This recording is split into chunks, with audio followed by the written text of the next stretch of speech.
ఓటర్ల జాబితా ప్రత్యేక సమగ్ర సవరణ ఎస్ఐఆర్ ప్రక్రియపై ప్రజల్లో నెలకొన్న అపోహలను తొలగించి ఓటు హక్కు పరిరక్షణపై అవగాహన కల్పించేందుకు movement for piece and justice Kakinada జిల్లా శాఖ ఆధ్వర్యంలో ప్రత్యేక అవగాహన సదస్సు నిర్వహించారు.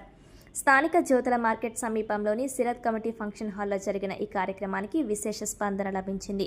సంస్థ జిల్లా అధ్యక్షుడు మొహమ్మద్ హలీం అధ్యక్షతన జరిగిన ఈ సమావేశంలో న్యాయవాదులు సాలార్ జవహర్ అలీ, ఏజాజుద్దీన్, సీనియర్ జర్నలిస్టు మాలసాని శ్రీనివాస్, ఉపాధ్యాయుడు నోకరాజు, సిపిఎం కన్వీనర్ వీరబాబు, సామాజిక కార్యకర్త దోసర్లపూడి రమణరాజు, సిరత్ కమిటీ అధ్యక్షుడు రహీం, రాష్ట్ర ఎంపీజే నాయకులు హుస్సేన్, ఉస్మాన్, షబ్బీర్ తదితరులు పాల్గొని ఎస్ఐఆర్ ప్రక్రియకు సంబంధించిన వివిధ అంశాలపై ప్రజలకు సమగ్ర అవగాహన కల్పించారు.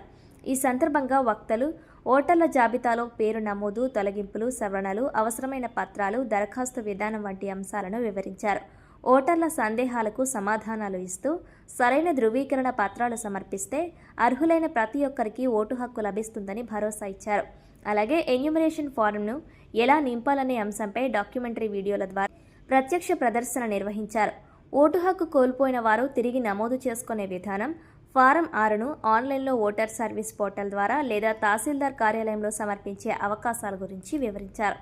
వయస్సు, చిరునామా ధృవీకరణకు సంబంధించి పబ్లిక్ నోటరీ అఫిడవిట్ను కూడా ప్రజాస్వామ్య వ్యవస్థలో ఓటు హక్కు ప్రతి హక్కు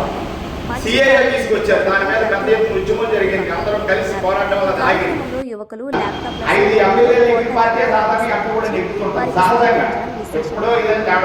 కుల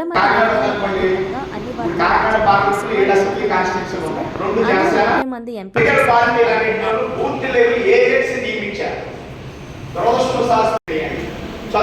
10th క్లాస్ మార్క్స్ లిస్టే డేట్ ఆఫ్ బర్త్ క్రైటీరియా.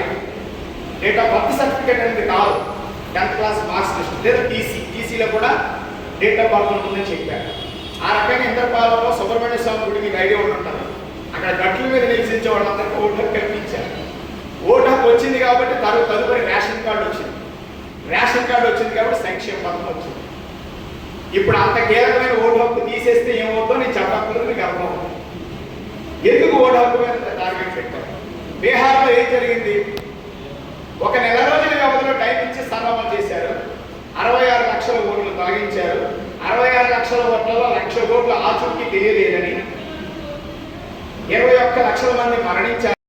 గతంలో ఓటర్లు ప్రభుత్వాన్ని ఎన్నుకునేవారు. ఇప్పుడు ఈ స్థలం అనే దాన్ని ప్రవేశపెట్టిన తర్వాత ప్రభుత్వమే ఓటర్లను ఎంపిక చేసుకుంటుంది అని అంటే అది వాస్తవం, అలా జరుగుతుంది. మొన్న సుప్రీంకోర్టు తీర్పు తర్వాత హిందూ ఇంగ్లీష్ దినపత్రికలో కార్టూన్ వచ్చింది, ఒక బొమ్మ. Rulers are free now to select their voters అని. అంటే ప్రస్తుతం పాలకులకి స్వతంత్రం వచ్చింది, వాళ్ళు ఓటర్లుగా ఎవరు ఎంపిక చేయాలి, ఈ దేశంలో ఓటర్లుగా ఎవరు ఉండాలి అనే దానికి పాలకులకు స్వతంత్రం వచ్చింది. ఎస్ఐఆర్ను కరెక్టే, ఎస్ఐఆర్ను ప్రవేశపెట్టడం కరెక్టే, ఎస్ఐఆర్ విధానం కరెక్టే అని సుప్రీంకోర్టు ఎప్పుడైతే తుది తీర్పు ఇచ్చిందో ఆ రోజున వచ్చిన దేశంలో కాకపోయినా ఓటు హక్కు కలిగినటువంటి ఓటీసోలు అయితే చాలు భారతదేశంలో బ్రతకడానికి. ఇప్పుడు జరుగుతున్నటువంటిది సమగ్ర ఓటర్ల జాబితా సవరణ. అంటే ఏం జరగాలి? ఇంటింటికి గతంలో ఉన్నప్పుడు మా చిన్నప్పుడు ఇంటింటికి కూడా టీచర్లు కానీ స్థానికంగా పనిచేసే గవర్నమెంట్ స్టాఫ్ ఇంటికి వచ్చి వెరిఫై చేసి 3 అధికారులు సంతకాలు చేసి ఓటర్ లిస్ట్ జాబితా పెట్టేవారు. ఇప్పుడు ఆ ప్రక్రియ పూర్తిగా పోయింది.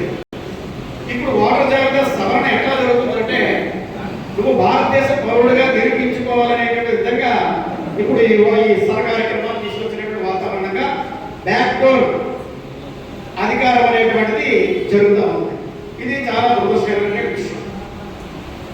ఇది ఒక రాజకీయ పార్టీ మీదో లేకపోతే ఒక మతం మీదో వస్తున్నటువంటి వ్యతిరేకత మాత్రం కాదు. ఇది మొత్తం భారతదేశం యొక్క సమగ్ర రూపాన్ని మొత్తం అంతా కూడా నాశనం చేసేటువంటి వాతావరణంలో జరుగుతున్నటువంటి వినాశం. ఇప్పటికే ఉత్తరప్రదేశ్లో 2 కోట్ల ఓట్లు ఎస్ఐఆర్